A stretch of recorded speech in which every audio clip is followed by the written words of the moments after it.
Salut, c'est Thomas et on est chez Matago pour vous parler de Tatsu. Tatsu, c'est un jeu de pli créé par Wolfgang Werner et magnifiquement illustré par Maxime Erso. Et c'est un jeu de pli fort original que je m'en vais vous expliquer tout de suite.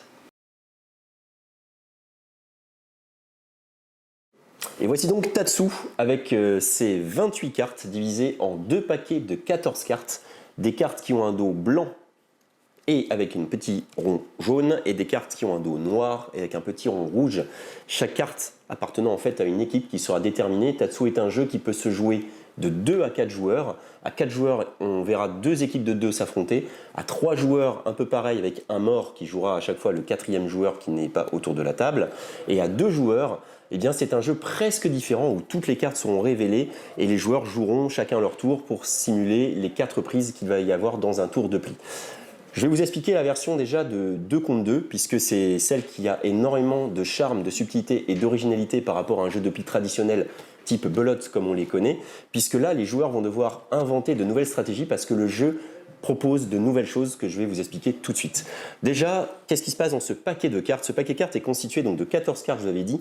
Il y a des cartes qui vont de 0 à 6. Donc 6, c'est la carte la plus forte. Les cartes qui vont de 2 à 6 rapportent un seul point, parce que dans Tatsu, les cartes ont une valeur pour leur prise, on va dire pour déterminer quelle est la carte qui remporte le pli, mais elles ont aussi une valeur de points de victoire qui compteront à la fin du tour où auront été jouées toutes les cartes, où on comptera les points à la fin de la manche. Eh bien, ces petits points bleus indiquent la valeur de la carte réelle, ce qu'elle vous rapporte en points de victoire, et là on voit que de 2 à 6, les cartes ne valent qu'un point. C'est déjà la subtilité de Tatsu, c'est que les cartes qui rapportent le plus sont les 1. Les 1, ils vont de 3, 4, 5 jusqu'à 6, 7 points de victoire. Les 1 rapportent donc beaucoup de victoires, mais il faudra les défendre, essayer de prendre ceux de vos adversaires et surtout ne pas vous faire voler les vôtres. Ça, c'est déjà la petite originalité de Tatsu. Un tour de manche de Tatsu se déroule très simplement. Chaque joueur va jouer une carte et c'est la carte la plus forte qui l'emporte. En cas d'égalité, c'est la première personne qui a joué cette carte qui emporte le pli. C'est simple, mais vous allez voir à quel point ça va être subtil dans ce que je vais vous expliquer maintenant. Les 1, je vous ai expliqué, donc, rapportent beaucoup de points.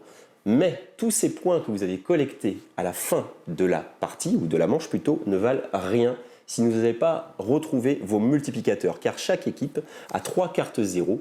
Ce sont les fameuses cartes 0 qui ne rapportent donc absolument aucun pli et qui sont des multiplicateurs x1, x2, x3 qui vous permettront soit de multiplier par 1, par 2, par 3 ou alors par une addition des deux, donc maximum x6, tous vos points de victoire collectés ainsi que ceux des points de victoire de l'adversaire puisque vous allez aussi lui prendre ses cartes. Vous avez la carte fusion, la carte fusion met la manche en attente, ça c'est la petite subtilité que vous arriverez, on va dire, à maîtriser au fur et à mesure de vos parties de Tatsu, à quel moment jouer ces cartes-là. Donc cette carte-là, quand un joueur la joue, la pli est mis en attente, on joue un second pli, et ce pli, eh bien le vainqueur du pli remporte tous les plis.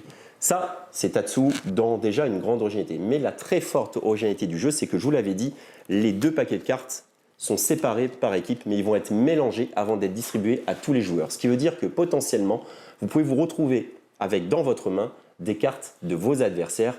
Ces cartes sont des cartes mortes pour vous, vous ne pouvez pas les jouer, sauf si l'adversaire vous demande de les jouer. Et c'est là qu'arrive la grande subtilité de Tatsu, qui va créer énormément de stratégies toutes différentes. C'est que en réalité, à votre tour de jeu, contrairement à un jeu classique, vous n'êtes pas obligé de jouer une carte de votre main, sachant que vous ne pouvez jouer que des cartes de votre couleur. Vous pouvez aussi faire jouer votre coéquipier ou vos adversaires à votre place. Dans ce cas, c'est eux qui décideront parmi les cartes qu'ils ont représentant votre équipe, la carte qu'ils décident de jouer pour vous et ils la mettront en face de vous. Ainsi, on peut faire jouer son coéquipier, puis son coéquipier jouera et jouera par-dessus lui-même. Il y a des tas de stratégies à faire, mais ça, je vous les laisse découvrir quand vous jouerez à Tatsu. Mais c'est exactement ça qui fait son originalité, c'est ça qui va demander de la maîtrise, à quel moment faire jouer l'adversaire, à quel moment jouer son coéquipier, à quel moment jouer soi-même sa propre carte. C'est ça qui va en faire vraiment toute la richesse et qui nous a séduit dans ce jeu de pli. Très novateur, même si c'est la réédition d'un très ancien jeu qui n'avait pas connu de succès à l'époque. Voilà maintenant qu'il est réédité magnifiquement par Maxime Erso, qui a fait le design, qui a fait le dessin de toutes ces cartes que je vous laisse découvrir dans les images que Kylian mettra en incrustation. Et maintenant, je vais vous parler de la version à 2 joueurs. La version à 2 joueurs est un peu particulière puisque on va mélanger le paquet cartes également et chaque joueur aura une rangée de 7 cartes face cachée, par-dessus lesquelles il y aura 7 cartes face visible. À votre tour de jeu, exactement comme dans les règles que je vous ai expliquées, vous pouvez faire jouer votre adversaire. Et dans ce cas-là, là où c'est un peu plus tactique, c'est que vous voyez exactement ce qu'il a et ce qu'il est en capacité de jouer. Et donc, quand il joue une carte, il révèle la carte qu'il y a en dessous, et ainsi de suite, puisqu'on verra les cartes qu'il y a en dessous, on se dira tiens, si je joue cette carte là je peux révéler une nouvelle carte, et il est facile de compter les cartes dans Tatsu puisqu'il n'y en a que 14 dans chaque couleur, et donc on sait bien à un moment combien il reste de 0, s'il reste encore des 1, si votre adversaire a encore des multiplicateurs à vous. Évidemment, Tatsu c'est la chasse aux multiplicateurs parce qu'il n'y a rien de plus jouissif que votre équipe adverse qui marque énormément de points, mais vous lui avez capturé tous ses multiplicateurs, donc en fait il marque 0 points. Tout ça, vous l'aurez dans cette petite boîte Tatsu dans la gamme Pocket Mini. Je vous donne rendez-vous pour d'autres recos de Matago. À ciao!